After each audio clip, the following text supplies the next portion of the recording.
Capítulo 17. Sede perfeitos. Caracteres da perfeição. Mas eu vos digo, amai os vossos inimigos, fazei bem ao que vos tem ódio, e orai pelos que vos perseguem e caluniam, para serdes filhos de vosso Pai que está nos céus, o qual faz nascer o seu sol sobre bons e maus, e vir chuva sobre justos e injustos. Porque se vós não amais, senão ao que vos amam, que recompensa haveis de ter? Não fazem os publicanos também o mesmo? E se vós saudardes somente os vossos irmãos, que fazeis nisso de especial? Não fazem também assim os gentios? Sede vós logo perfeitos, como também vosso Pai Celestial é perfeito. Desde que Deus possui a perfeição infinita em todas as coisas, esta máxima, sede perfeitos como vosso Pai Celestial é perfeito, tomada ao pé da letra, faria supor a possibilidade de atingirmos a perfeição absoluta. Se fosse dado à criatura ser tão perfeita quanto o seu próprio Criador, ela o igualaria, o que é inadmissível. Mas os homens aos quais Jesus se dirigia não teriam compreendido essa questão. Ele se limitou, portanto, a lhes apresentar um modelo e dizer que se esforçassem para atingi-lo. Devemos, pois, entender por essas palavras a perfeição relativa de que a humanidade é suscetível e que mais pode aproximá-la da divindade. Mas em que consiste essa perfeição? Jesus mesmo o disse: amai os vossos inimigos, fazei bem aos que vos têm ódio, e orai pelos que vos perseguem e caluniam. Com isso, mostra que a essência da perfeição é a caridade, na sua mais ampla acepção, porque ela implica a prática de todas as outras virtudes. Com efeito, se observarmos o resultado de todos os vícios, e mesmo dos simples defeitos, reconheceremos que não há nenhum que não altere mais ou menos o sentimento de caridade, porque todos nascem do egoísmo e do orgulho, que são a sua negação.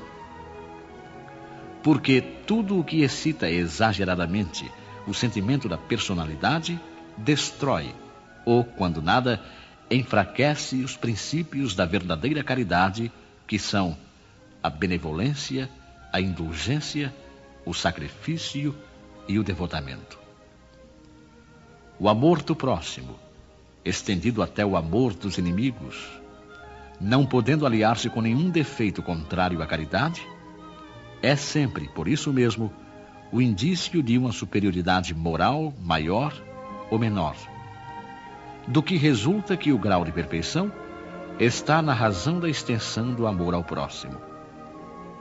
Eis porque Jesus, depois de haver dado a seus discípulos as regras da caridade no que ela tem de mais sublime, lhes disse: sede logo perfeitos, como também vosso Pai Celestial é perfeito.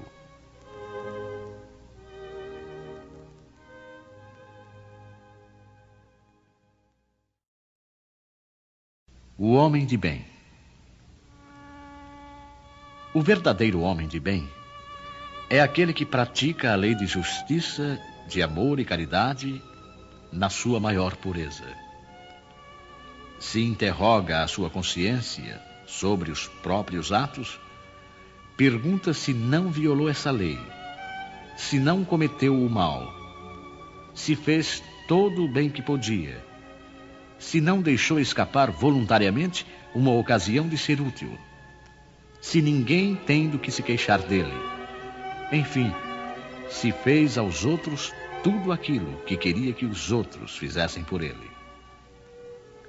Tem fé em Deus, na sua bondade, na sua justiça e na sua sabedoria. Sabe que nada acontece sem a sua permissão e submete-se em todas as coisas à sua vontade. tem fé no futuro e por isso coloca os bens espirituais acima dos bens temporais. Sabe que todas as vicissitudes da vida, todas as dores, todas as decepções são provas ou expiações e as aceita sem murmurar.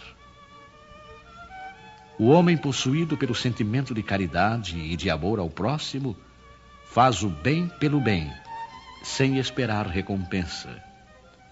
Paga o mal com o bem. Toma a defesa do fraco contra o forte e sacrifica sempre o seu interesse à justiça. Encontra sua satisfação nos benefícios que distribui, nos serviços que presta, nas venturas que promove, nas lágrimas que faz secar, nas consolações que leva aos aflitos. Seu primeiro impulso é o de pensar nos outros antes que em si mesmo, de tratar dos interesses dos outros antes que dos seus. O egoísmo, ao contrário, calcula os proveitos e as perdas de cada ação generosa. É bom, humano e benevolente para com todos, sem distinção de raças nem de crenças, porque vê todos os homens como irmãos. Respeita nos outros todas as convicções sinceras e não lança o anátema aos que não pensam como ele. Em todas as circunstâncias, a caridade é o seu guia. Considera que aquele que prejudica os outros com palavras maldosas, que fere a suscetibilidade alheia com o seu orgulho e o seu desdém, que não recua à ideia de causar um sofrimento, uma contrariedade ainda que ligeira, quando a pode evitar, falta ao dever do amor ao próximo e não merece a clemência do Senhor. Não tem ódio nem rancor, nem desejos de vingança. A exemplo de Jesus, perdoa e esquece as ofensas, e não se lembra senão dos benefícios. Porque sabe que será perdoado conforme houver perdoado. É indulgente para as fraquezas alheias, porque sabe que ele mesmo tem necessidade de indulgência, e se lembra destas palavras do Cristo: aquele que está sem pecado, atire a primeira pedra. Não se compraz em procurar os defeitos dos outros, nem em pô-los em evidência. Se a necessidade o obriga a isso, procura sempre o bem que pode atenuar o mal. Estuda as suas próprias imperfeições e trabalha sem cessar em combatê-las. Todos os seus esforços tendem a permitir-lhe dizer amanhã que traz em si alguma coisa melhor do que na véspera. Não tenta fazer valer nem o seu espírito, nem os seus talentos às expensas de outrem. Pelo contrário, aproveita todas as ocasiões para fazer ressaltar as vantagens dos outros. Não se envaidece em nada com a sua sorte, nem com os seus predicados pessoais, porque sabe que tudo quanto lhe foi dado pode ser retirado. Usa, mas não abusa dos bens que lhe são concedidos, porque sabe tratar-se de um depósito, do qual deverá prestar contas, e que o emprego mais prejudicial para si mesmo que poderá lhes dar é pô-los ao serviço da satisfação de suas paixões. Se nas relações sociais alguns homens se encontram na sua dependência, trata-os com bondade e benevolência, porque são seus iguais perante Deus. Usa sua autoridade para erguer-lhes o moral, e não para os esmagar com seu orgulho. E evita tudo quanto poderia tornar mais penosa a sua posição subalterna. O subordinado, por sua vez, compreende os deveres da sua posição e tem o escrúpulo de procurar cumpri-los conscienciosamente. O homem de bem, enfim, respeita nos seus semelhantes todos os direitos que lhes são assegurados pelas leis da natureza, como desejaria que os seus fossem respeitados. Esta não é a relação completa das qualidades que distinguem o homem de bem, mas quem quer que se esforce para possuí-las, estará no caminho que conduz às demais.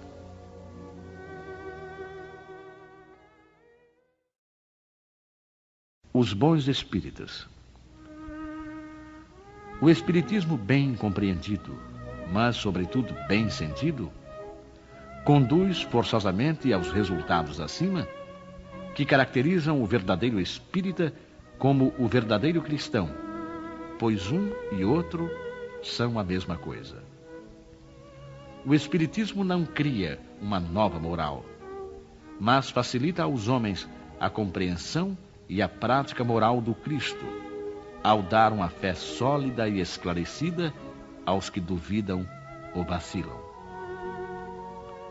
Muitos, porém, dos que creem na realidade das manifestações, não compreendem as suas consequências nem o seu alcance moral, ou, se os compreendem, não os aplicam a si mesmos.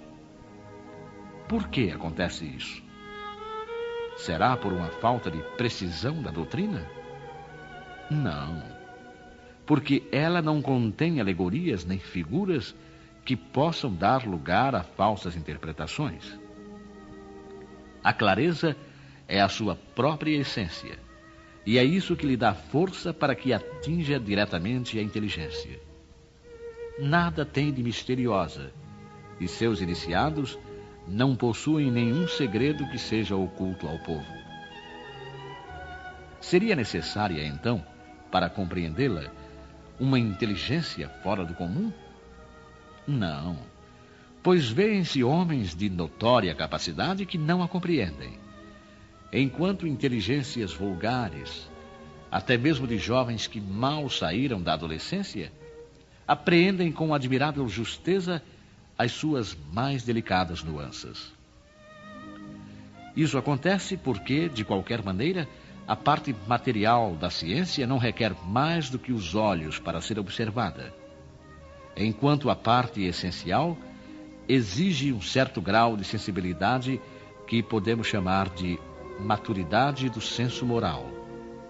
Maturidade essa independente da idade e do grau de instrução, porque é inerente ao desenvolvimento, num sentido especial, do espírito encarnado. Em algumas pessoas, os laços materiais são ainda muito fortes para que o espírito se desprenda das coisas terrenas. O nevoeiro que as envolve impede-lhes a visão do infinito.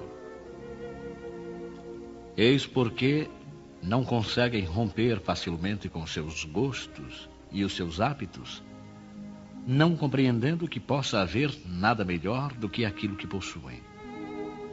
A crença dos espíritos é para elas um simples fato, que só modifica pouco ou nada das suas tendências instintivas. Numa palavra, não veem mais do que um raio de luz, insuficiente para orientá-las e dar-lhes uma aspiração profunda, capaz de modificar-lhes as tendências.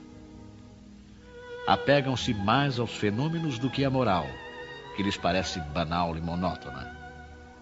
Pedem aos espíritos que incessantemente as iniciem em novos mistérios, sem indagarem se tornaram dignas de penetrar os segredos do Criador.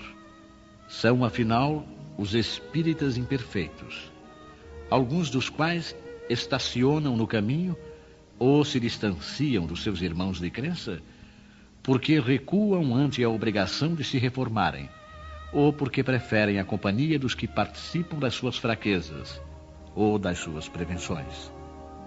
Não obstante, a simples aceitação da doutrina, em princípio, é um primeiro passo que lhes facilitará o segundo, numa outra existência.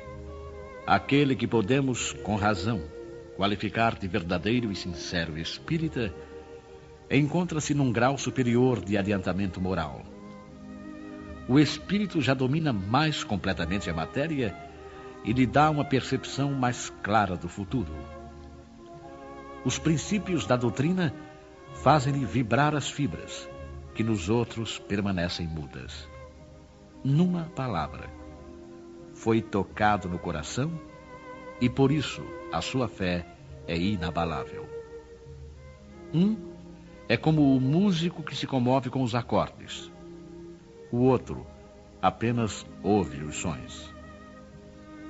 Reconhece-se o verdadeiro espírita pela sua transformação moral e pelos esforços que faz para dominar suas más inclinações.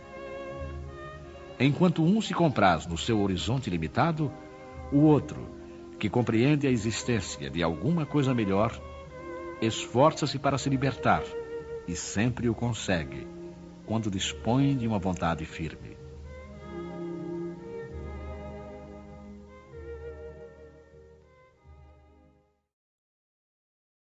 Parábola do semeador.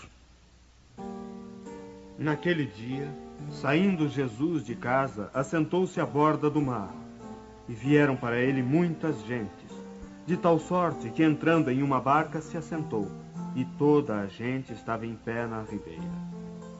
E lhes falou muitas coisas por parábolas. Eis aí que saiu o que semeia a semear. E quando semeava, uma parte das sementes caiu junto da estrada, e vieram as aves do céu e comeram-na. Outra, porém, caiu em pedregulho, onde não tinha muita terra, e logo nasceu, porque não tinha altura de terra. Mas saindo o sol, se queimou, e porque não tinha raiz, se secou. Outra, igualmente, caiu sobre os espinhos, e cresceram os espinhos, e estes a afogaram. Outra, enfim, caiu em boa terra, e dava fruto, havendo grãos que rendiam a 100 por um, outros a 60, outros a 30. O que tem ouvidos de ouvir, ouça. Ouvi, pois, vós, outros, a parábola do semeador. Todo aquele que ouve a palavra do reino e não a entende, vem o mal e arrebata o que se semeou no seu coração. Este é o que recebeu a semente junto da estrada. Mas o que recebeu a semente no pedregulho, este é o que ouve a palavra e logo a recebe com gosto. Porém ele não tem em si raiz, antes é de pouca duração. E quando lhe sobrevém tribulação e perseguição por amor da palavra, logo se escandaliza. E o que recebeu a semente entre espinhos, este é o que ouve a palavra, porém os cuidados deste mundo e o engano das riquezas sufocam a palavra e fica infrutuosa. E o que recebeu a semente em boa terra, este é o que ouve a palavra e a entende, e dá fruto, e assim um dá 100 e outro 60 e outro 30 por um.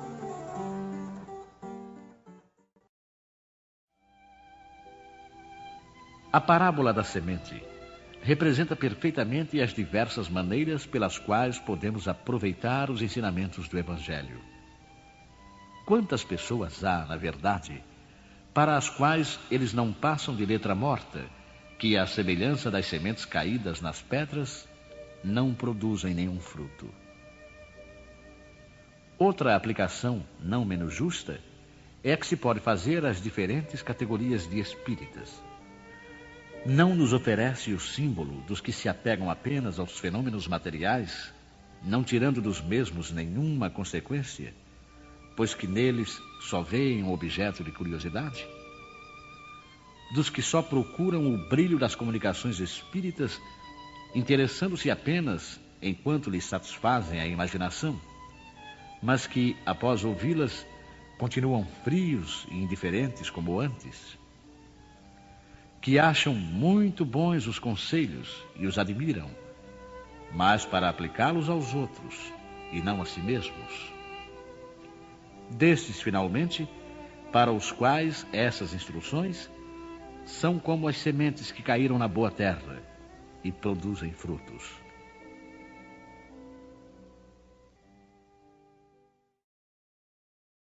Instruções dos Espíritos. O dever. Lázaro, Paris, 1863. O dever é a obrigação moral, primeiro para consigo mesmo e depois para com os outros. O dever é a lei da vida. Encontramo-lo nos mínimos detalhes, como nos atos mais elevados. Quero falar aqui somente do dever moral, e não do que se refere às profissões. Na ordem dos sentimentos, o dever é muito difícil de ser cumprido, porque se encontra em antagonismo com as seduções do interesse e do coração. Suas vitórias não têm testemunhas, e suas derrotas não sofrem repressão. O dever íntimo do homem está entregue ao seu livre-arbítrio. O aguilhão da consciência, esse guardião da probidade interior, o adverte e sustenta, mas ele se mostra quase sempre impotente diante dos sofismas da paixão. O dever do coração, fielmente observado, eleva o homem. Mas como precisar esse dever? Onde ele começa? Onde acaba? O dever começa precisamente no ponto em que ameaçais a felicidade ou a tranquilidade de vosso próximo e termina no limite que não desejaríeis ver transposto em relação a vós mesmos. Deus criou todos os homens iguais para a dor.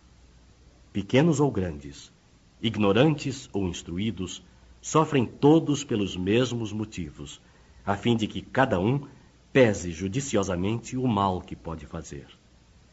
Não existe o mesmo critério para o bem, que é infinitamente mais variado nas suas expressões.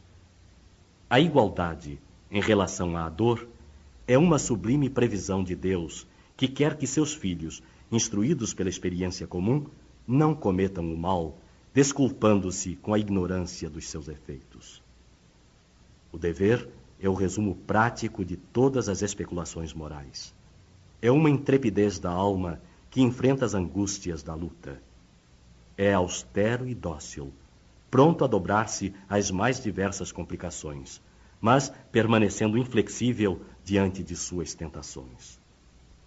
O homem que cumpre o seu dever ama a Deus mais que as criaturas, e as criaturas mais que a si mesmo.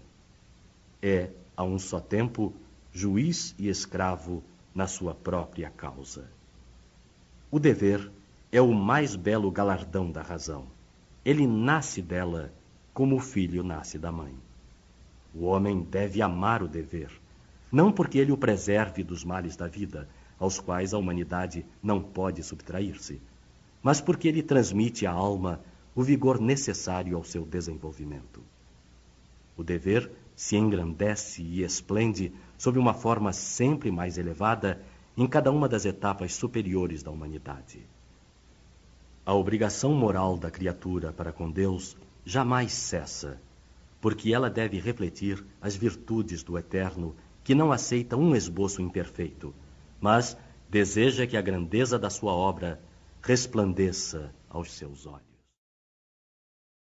A virtude, Cardeal Morlot.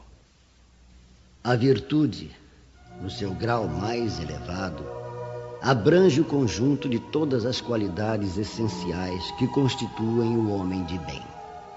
Ser bom, caridoso, trabalhador, sóbrio, modesto, são as qualidades do homem virtuoso. Infelizmente, são quase sempre acompanhadas de pequenas falhas morais que as deslustram e enfraquecem. Aquele que faz alarde de sua virtude não é virtuoso, pois lhe falta a principal qualidade, a modéstia, e sobra-lhe o vício mais oposto, o orgulho. A virtude realmente digna desse nome não gosta de exibir-se. Temos de adivinhá-la, mas ela se esconde na sombra, foge à admiração das multidões. São Vicente de Paulo era virtuoso. O digno cura de Ars era virtuoso. E assim muitos outros, pouco conhecidos do mundo, mas conhecidos de Deus. Todos esses homens de bem ignoravam que eram virtuosos. Deixavam-se levar pela corrente das suas santas inspirações e praticavam o bem com absoluto desinteresse e completo esquecimento de si mesmos. É para essa virtude, assim compreendida e praticada, que eu vos convido, meus filhos. Para essa virtude realmente cristã e verdadeiramente espírita, que eu vos convido a consagrar-vos. Mas afastai de vossos corações os sentimentos do orgulho, da vaidade, do amor próprio, que deslustram sempre as mais belas qualidades. Não imiteis esse homem que se apresenta como modelo e se gaba das próprias qualidades para todos os ouvidos tolerantes. Essa virtude de ostentação esconde quase sempre uma infinidade de pequenas torpezas e odiosas fraquezas. O homem que se exalta a si mesmo, que eleva estátuas à sua própria virtude, em princípio aniquila por essa única razão todos os méritos que efetivamente podia ter. E que direi daquele cujo valor se reduz a parecer o que não é? Compreendo perfeitamente que aquele que faz o bem sente uma satisfação íntima no fundo do coração. Mas desde o momento em que essa satisfação se exterioriza para provocar elogios, degenera em amor próprio. Ah, vós todos a quem a fé espírita reanimou com seus raios e que sabeis quanto o homem se encontra longe da perfeição, jamais vos entregueis a essa estultícia. A virtude é uma graça que desejo para todos os espíritas sinceros, mas com esta advertência: mais vale menos virtudes na modéstia do que muitas no orgulho. Foi pelo orgulho que as humanidades se perderam sucessivamente. É pela humildade que elas um dia deverão redimir-se.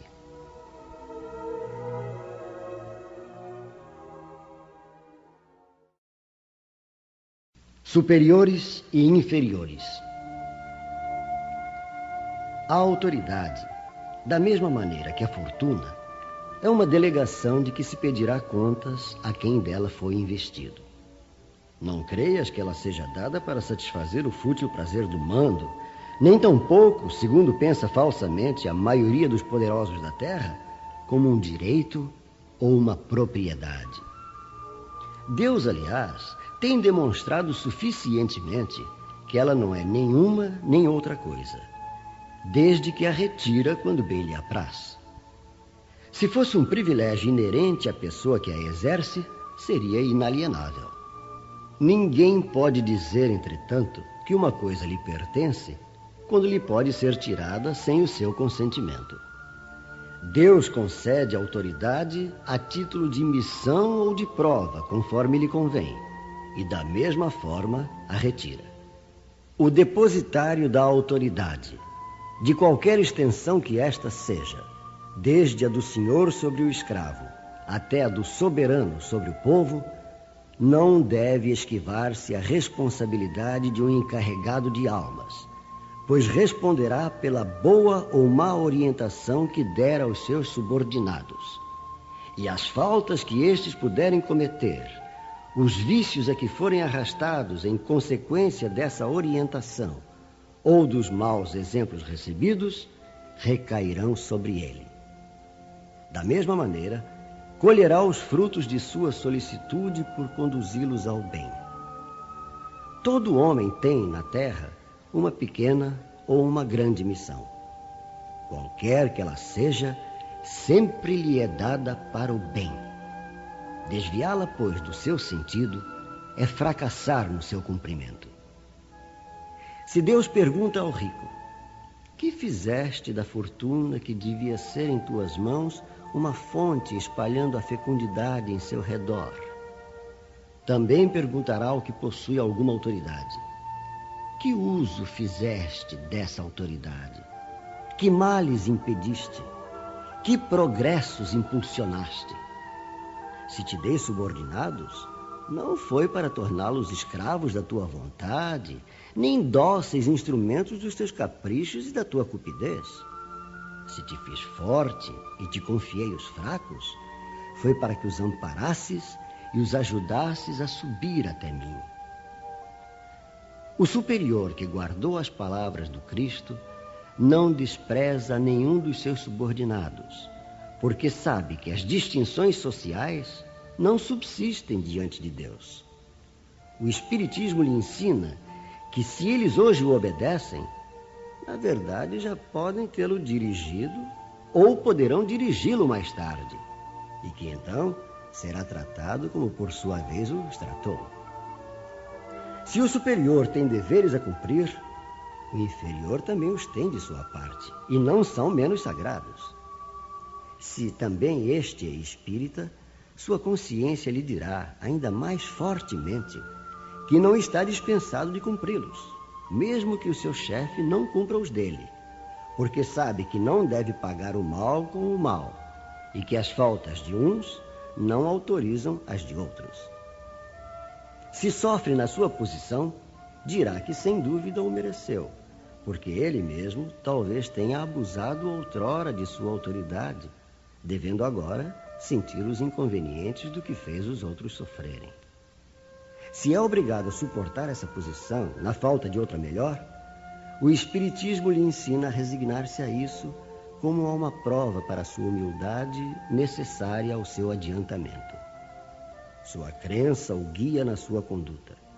Ele age como desejaria que os seus subordinados agissem com ele, caso fosse o chefe. Por isso mesmo, é mais escrupuloso no cumprimento das obrigações, pois compreende que toda negligência no trabalho que lhe foi confiado será um prejuízo para aquele que o remunera e a quem deve o seu tempo e os seus cuidados. Numa palavra, ele é guiado pelo sentimento do dever que a sua fé lhe infunde e pela certeza de que todo desvio do caminho reto será uma dívida que terá de pagar mais cedo ou mais tarde.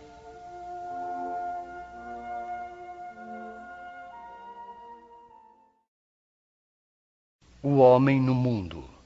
Um Espírito Protetor, Bordeaux, 1863.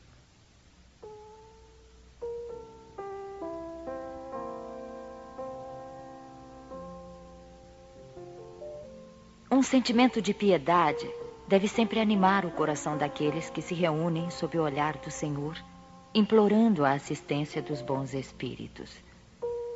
Purificai, portanto, os vossos corações. Não deixeis que pensamentos fúteis ou mundanos os perturbem. Elevai o vosso espírito para aqueles a quem chamais, a fim de que eles possam, encontrando em vós as disposições favoráveis, lançar em profusão as sementes que devem germinar nos vossos corações, para neles produzir os frutos da caridade e da justiça. Não penseis, porém, que ao exortar-vos incessantemente a prece e a evocação mental, queiramos levar-vos a viver uma vida mística que vos mantenha fora das leis da sociedade em que estáis condenados a viver. Não. Vivei com os homens do vosso tempo como devem viver os homens. Sacrificai-vos às necessidades e até mesmo às frivolidades de cada dia, mas fazei-o com um sentimento de pureza que as possa santificar. Fostes chamados ao contato de espíritos de naturezas diversas, de caracteres antagônicos. Não melindrai a nenhum daqueles com quem vos encontrardes. Estais sempre alegres e contentes, mas com a alegria de uma boa consciência e a ventura do herdeiro do céu, que conta os dias que o aproximam da sua herança. A virtude não consiste numa aparência severa e lúgubre, ou em repelir os prazeres que a condição humana permite. Basta referir todos os vossos atos ao Criador, que vos deu a vida. Basta, ao começar ou acabar uma tarefa, que eleveis o pensamento ao Criador, pedindo-lhe num impulso da alma a sua proteção para executá-la, ou a sua bênção para a obra acabada. Ao fazer qualquer coisa, voltai vosso pensamento à fonte suprema. Nada façais sem que a lembrança de Deus venha purificar e santificar os vossos atos. A perfeição, como disse o Cristo, encontra-se inteiramente na prática da caridade sem limites, pois os deveres da caridade abrangem todas as posições sociais, desde a mais ínfima até a mais elevada. O homem que vivesse isolado não teria como exercer a caridade. Somente no contato com os semelhantes, nas lutas mais penosas, ele encontra a ocasião de praticá-la. Aquele que se isola, portanto, priva-se voluntariamente do mais poderoso meio de perfeição. Só tendo de pensar em si, sua vida é a de um egoísta. Não imagineis, portanto, que para viver em constante comunicação conosco, para viver sob o olhar do Senhor, seja preciso entregar-se ao cilício e cobrir-se de cinzas. Não, não. Ainda uma vez, não. Sede felizes no quadro das necessidades humanas, mas que na vossa felicidade não entre jamais um pensamento ou um ato que possa ofender a Deus ou fazer que se vele a face dos que vos amam e vos dirigem.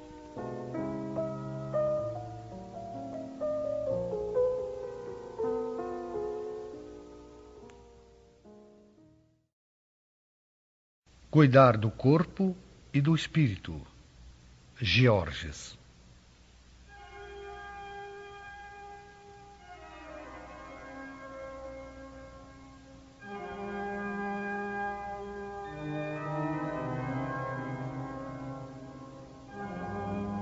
Consistirá a perfeição espiritual na maceração do corpo?